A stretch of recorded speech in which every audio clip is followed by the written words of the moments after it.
उत्तर प्रदेश संगीत नाटक अकेडमी से पुरस्कार प्राप्त महिला अभिनेत्री श्रीमती कृष्णा कुमारी माथुर जी।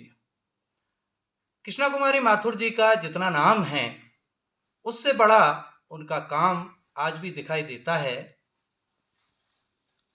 पूरे उत्तर भारत में अगर हम बात करें उनके योगदान की, तो उन स्कूलों में जाकर के आज भी देखा जा सकता है जहां श्रीमती कृष्णा कुमारी जी की नौटंकी से वो भवन बने, वो स्कूल बने जहां बच्चे आज भी पढ़ रहे हैं। हर स्कूल की वो ईंट बोलती है आज भी कृष्णा कुमारी जी के उस नाम को, जिनके योगदान से एक नहीं, दो नहीं, हजारों लाखों की संख्या में स्कूल खड़े हैं और शिक्षा के मंदिर इनके योगदान के मूक गवाह हैं।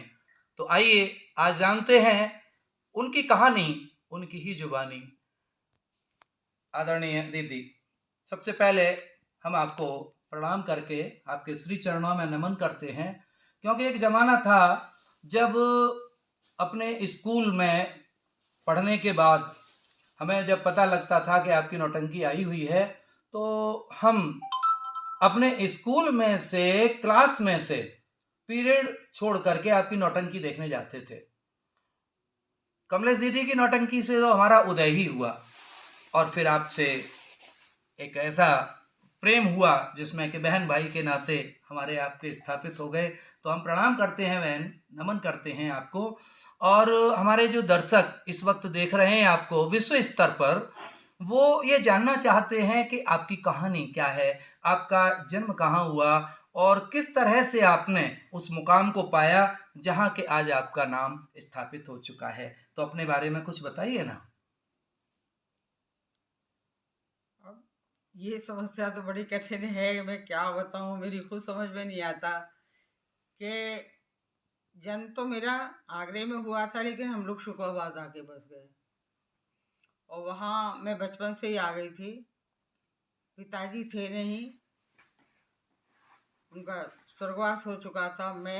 मदर मेरी जो माँ थी, उन्होंने बड़े कष्टों से पाला और पालने के बाद हम 3 बहन भाई थे, जिनके मेरे एक भाई जो थे वो सेल टैक्स में असिस्टेंट कमिश्नर थे जी जो उनकी डेथ हो चुकी है। जी करीब करीब सभी की डेथ हो चुकी है मेरे परिवार में, जी मैं ही बची हूँ।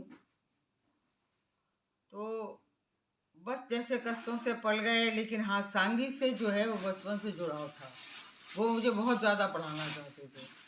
माँ, भाई, बहन सब यही कहते थे, क्योंकि मैं सबसे छोटी थी, कि नहीं पढ़ना है, पढ़ना है, पढ़ना है। और जबकि इस चीज़ को कोई जानते भी नहीं थे कि है क्या चीज़। उस टाइम में ये गाना बजाना और संगीत का, जिसमें ये नाम तो बहुत ही प्रचलित था उस टाइम में, जी तो कोई सवाल ही नहीं उठता था। लेकिन पता नहीं कैसे, ये मैं नहीं बता सकती कि ये जर्म्स कहाँ से आए, मुझे ये कीटाणु कहाँ से आए, इसका तो मैं उत्तर आज तक ढूंढ रही हूँ।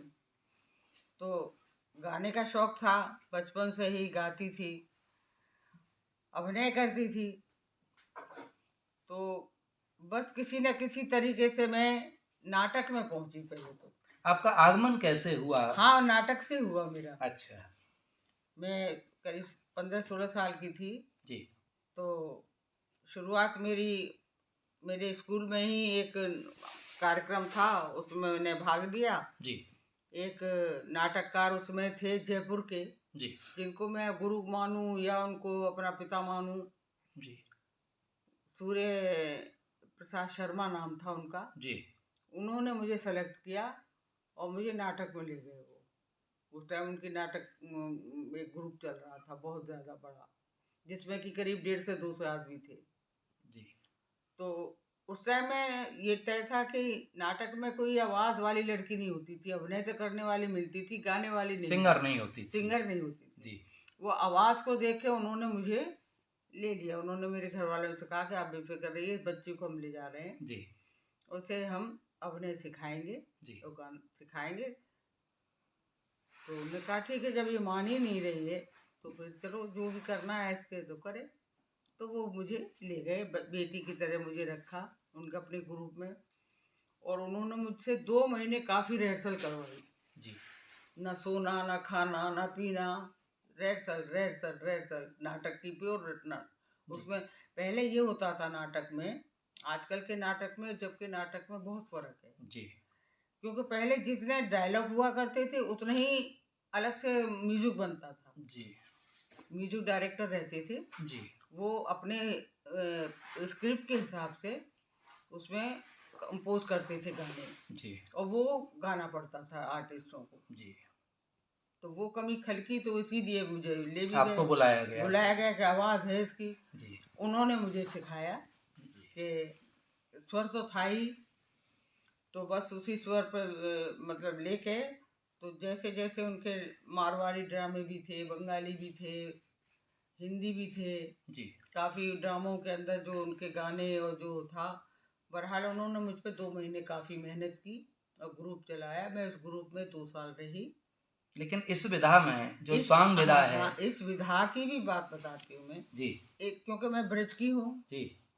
ये विधा तो मैं सुनती थी तो वो आज भी मुझे याद है कि मुझे गिरिराज जी की आवाज़ बहुत पसंद थी। एक बार मैंने गिरिराज जी को सुना जी। उनकी आवाज़ मुझे मधुर लगी, लेकिन ये नहीं जानती थी कि ये सब कौन कैसे कर क्या गाया जाता है। उसके बाद में फिर मैं गई जहाँ पर आधा ड्रामा होता था आधा संगीत होता, कानपुर साइड में। जी, कानपुरी शैली। हाँ, भारत थिएटर था वो भी थिएटर ही था, लेकिन उसमें 2 अगर नाटक होते थे तो एक ये संगीत का होता था जी। तो कानपुर शैली का गाना था जी। लेकिन वो मतलब आने लगा। जी। उसके बाद में जब काका हाथरसी जी की एक जयंती थी 25वीं वर्षगांठ की जी, उसमें मुझे बुलाया गया। जो राधे श्याम प्रगट जी वहाँ पर थे, वो मिल था वहाँ पर हाथरस में राम बाबू लाल जी का। हमारे गुरु जी भी थे राम नारायण अग्रवाल जी। हाँ, और मुझे ध्यान है ब्रजलोक मंच की स्थापना थी। हाँ, वो मतलब कटिंग आज तक मेरे पास रखी है जी। वो जो वहाँ हाथरस में निकली थी मेरे पहले अमर सिंह राठौर की और हरिश्चंद्र की, वो कटिंग भी मेरे पास है, वो फोटो भी मेरे पास है। राम नारायण जी हैं जी, और वो कभी कबाल कभी बैरागी राम जी बाबू लाल हैं जी, और आर्टिस्ट भी हैं, पूरन लाल जी भी हैं, सब राधा वल्लभ गौड़ भी थे उसमें, सब थे उसमें, है ना। हाँ, पंडित नाथाराम जी के बेटे। तो वो हाँ, तो वहाँ पर मुझे तो कुछ मालूम नहीं था जी। लेकिन हाँ गाना था तो वो मुझे थोड़ा सा उन्होंने समझाया, चुन्नी लाल जी ने और पूरन लाल जी, गिरिराज जी नहीं थे, उन्होंने मुझे उनकी तो खाली दूर से मैंने गायकी सुन के ही कुछ सीखा उनसे। हाँ, मतलब जो प्रेरणा एक होनी चाहिए गाय के, ये अच्छा है ये जी।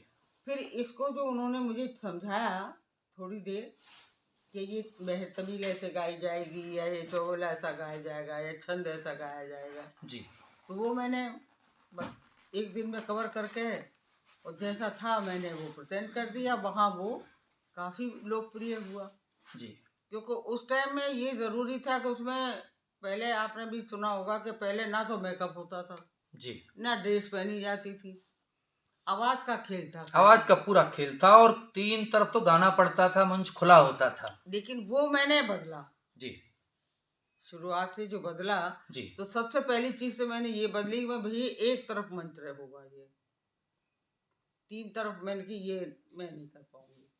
दूसरे बाकायदा मेकअप होगा, ड्रेस होगी, कैसे थोड़ा बहुत जो भी आप लोगों पे से आता है निकलना होगा, कहाँ अभिनय भी होगा, उसमें थोड़ा सा मैंने बदलाव मेहनत की। तो 2 साल उसमें जितनी मेहनत है तो शायद आपको भी पता होगा। जी, मुझे आपका सानिध्य प्राप्त हुआ है उसमें की तो कथा आपको भी मालूम होगी कि मैंने कितना संघर्ष किया उसमें, बहुत प्रयास किया। अच्छा, एक बात बताइए, ये जो छाता वाले हुकमचंद जी थे उनका भी कुछ योगदान रहा? नहीं, उनसे मेरी भेंट कभी नहीं हुई। अच्छा, क्योंकि वो भी एक अच्छे नामी ग्रामी थे, मेरी भेंट नहीं हुई। और छाता की भूमि से उनका एक जन्म था।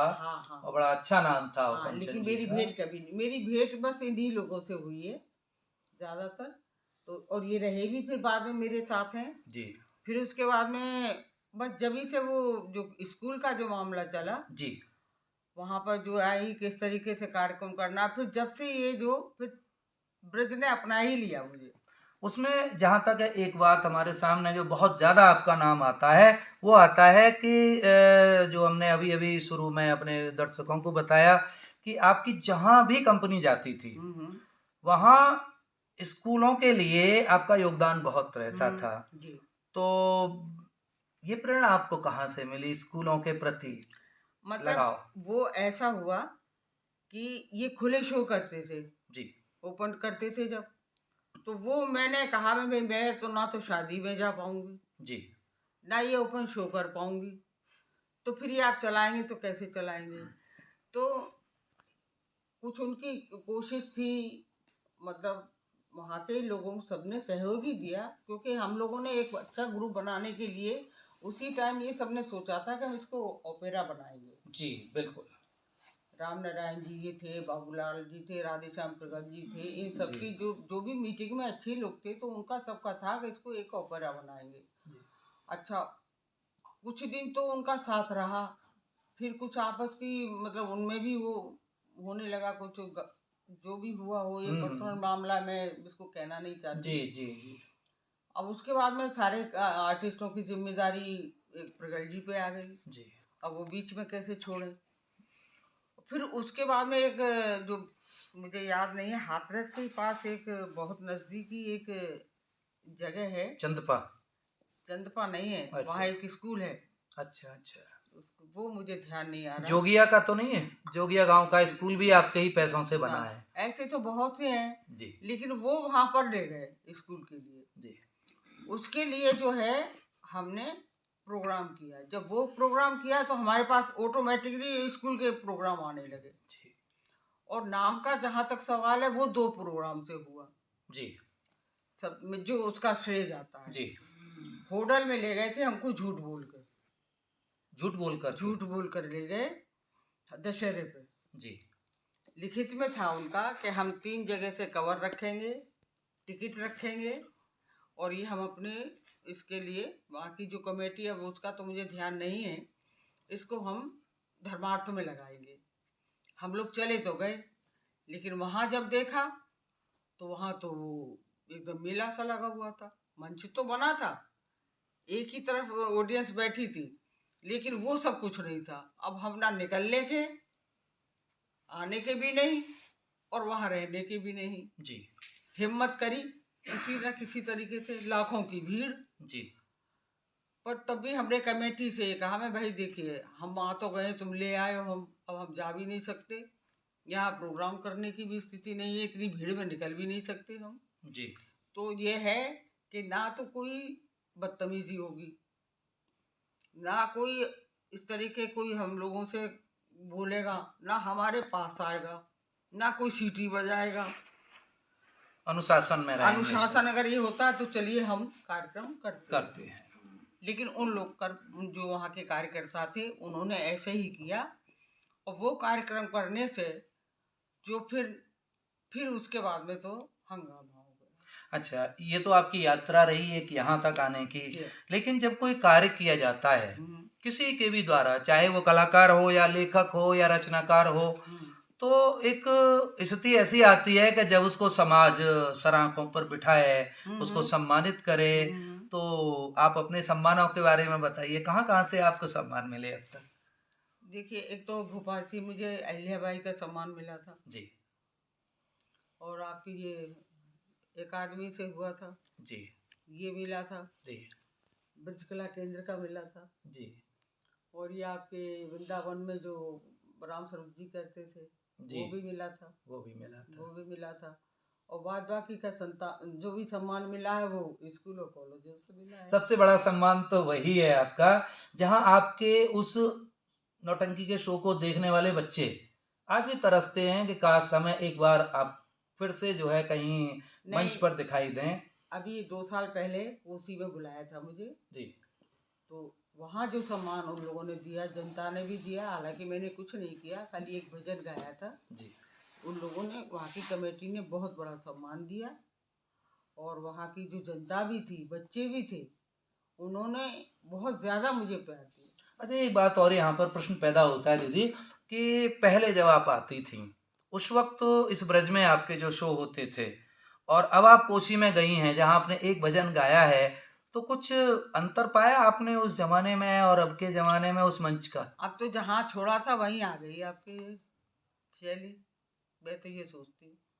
कुछ स्पष्ट कहिए जब हमारे दर्शकों से इस बात को। मैं इसको क्या कहूँ, देखिए ये अपनी सोच की बात है। जी मैंने हमेशा ये सोचा है कि आर्टिस्ट अगर है जी तो ये आर्टिस्ट के ऊपर है कि जनता को अपनी तरफ कैसे मोड़े, ना कि हम जनता की उसमें चले जाएं।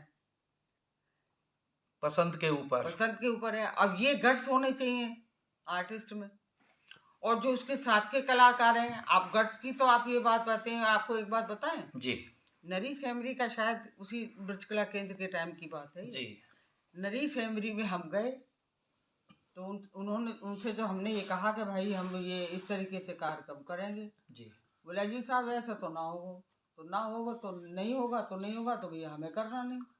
हम खेत में पड़े रहे दिन भर, करेंगे तो अपनी मर्जी से करें, यहाँ कर सकते हैं। अगर पसंद आए तो पेमेंट आर्टिस्टों का देना, अगर पसंद नहीं आए तो कुछ भी मत देना, हम अपने किराए से आए, अपने किराए से चले जाएंगे, बात खत्म। कहने का मतलब ये है कि हमें अपना स्तर नहीं गिराना, मैंने करेंगे अपने हिसाब से।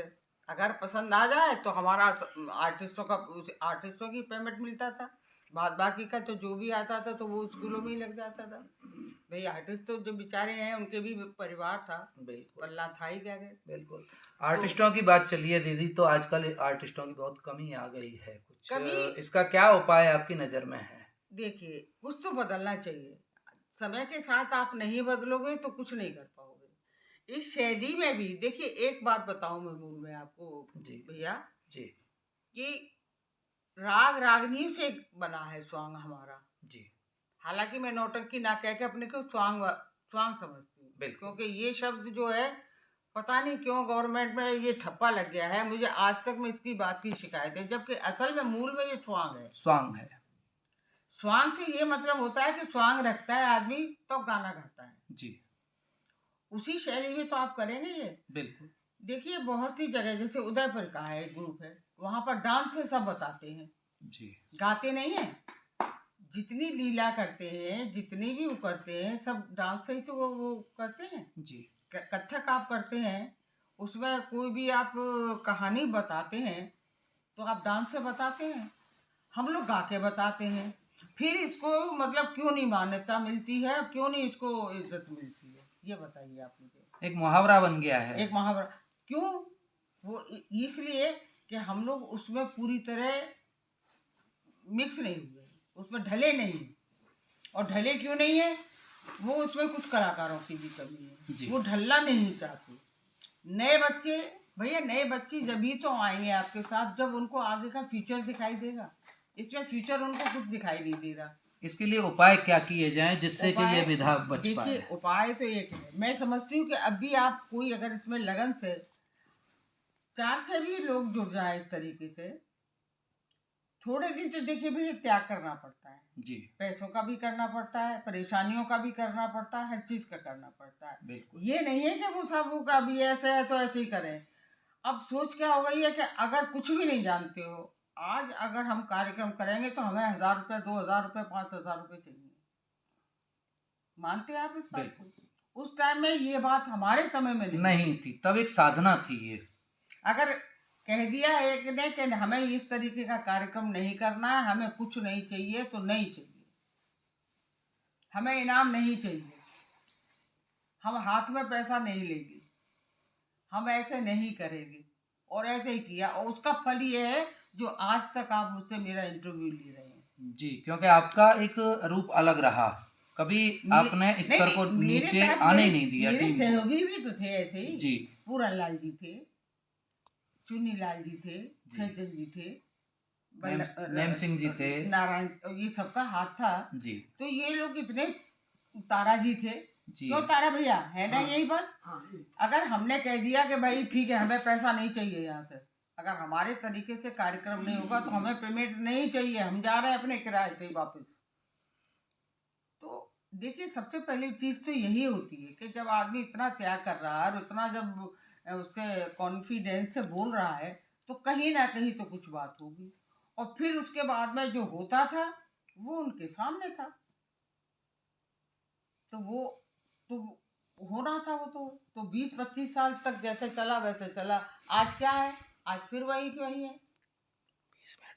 आज क्या है, आज यही तो है कि साहब तुमने कपड़े पहन लिए और वो मेकअप लगा लिया, उसके बाद नहीं, उसमें और क्या बदलाव मंच की और आपका इशारा है तो और क्या देखिए, बदलाव आपकी नज़र से होने मेरी चाहिए? नज़र से हो कि मंच का सुधार हो। जी।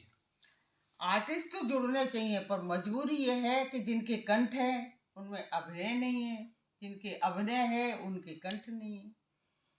अब इसको हम कहाँ से जोड़ें और उनमें ये ललक पैदा करें। और फिर नई पीढ़ी के साथ सामंजस्य भी हो। हाँ, अब नई पीढ़ी के हिसाब से सिखाना चाहिए उनको, इसको बदलिए मत। आपका जो चौबेला है या बहसबील है या छंद है, जो बदलिए मत, लेकिन उसमें नवीनता ला सकते हैं उन्हीं स्वरों में, उसी राग में। और वो हम कोशिश करके देख चुके हैं एनएसडी में। हाँ, एनएसडी में तो आपका ओथेलो इतना प्रसिद्ध हुआ, वो उसके हिंदुस्तान में पूरे में शो हुए। वो कर चुके हैं हम। जी। सोचने वाली बात है कि जहाँ जिस बच्चे को जिस तरीके से पसंद है, अगर दोहा वो उसको ये नहीं पसंद आ रहा, इसमें पसंद है, तो भैया तू इसमें दोहा गा। और वो अच्छा गा रहा था। और छंद तू गा रहा है, हमारा राग वही रख, छंद में ये चाहते हो, छंद में हम वो मिलाएंगे उसके राग के हिसाब से। वो तो बच्चे की अगर रुचि बढ़ जाएगी तो आपको मिल जाएंगे। अच्छा, आज की हमारी जो नई पीढ़ी आपको देख रही है उनके लिए क्या संदेश देना चाहेंगे आप? मैं तो ये कहूंगी कि इन्हीं पर निर्भर है, अगर ये कोशिश करें तो सब कुछ हो सकता है। और बिल्कुल सच हो सकता है। तो साथियों, ये थी भगत संगीत नौटंकी क्षेत्र की एक उत्तर भारत की सुप्रसिद्ध अभिनेत्री। लेकिन हम लोग करना, इंटरव्यू तो मैं हजारों दे चुकी हूँ, ये शब्द हजारों दफे दोहरा चुकी हूँ, लेकिन आज तक जो है वो वही है कि ढाक पे 3 पात।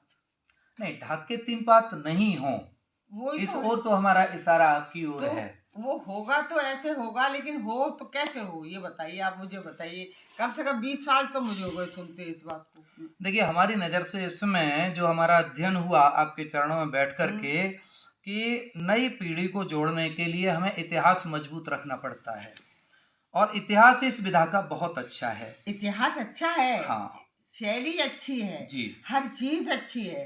कुछ कहते हैं साहब ये कैसा है, अरे एक मूल रूप है, तुम्हारी कहानी जो है वो एकदम साफ सुथरी है, फिर इसमें बताइए मुझे गंदगी कहाँ है? आज तक तो कभी दिखी नहीं।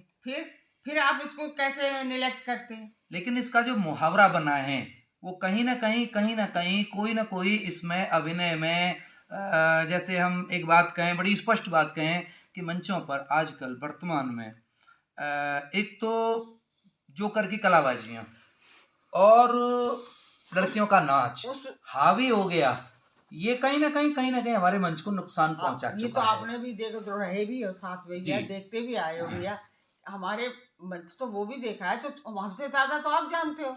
लेकिन वहां पर आपका अनुशासन था, मेरा नहीं था, हम सबका था भैया, सबका था, लेकिन सूत्रधार आप थी, क्योंकि आपके माध्यम से जो मंच मिला, आज भी आपके माध्यम से हम सभी को ये कहना चाहते हैं कि जो जीवन जिया है आदरणीय बहन कृष्णा माथुर जी ने, वही जीवन हमें देख रहा हर बच्चा जो कलाकार बनना चाहता है वो जी सकता है, कुछ सीख सकता है। तो आइए, जुड़ते रहिए हमारे साथ में और नई नई हस्तियों से मिलते रहिएगा। बहुत बहुत धन्यवाद दीदी आपका।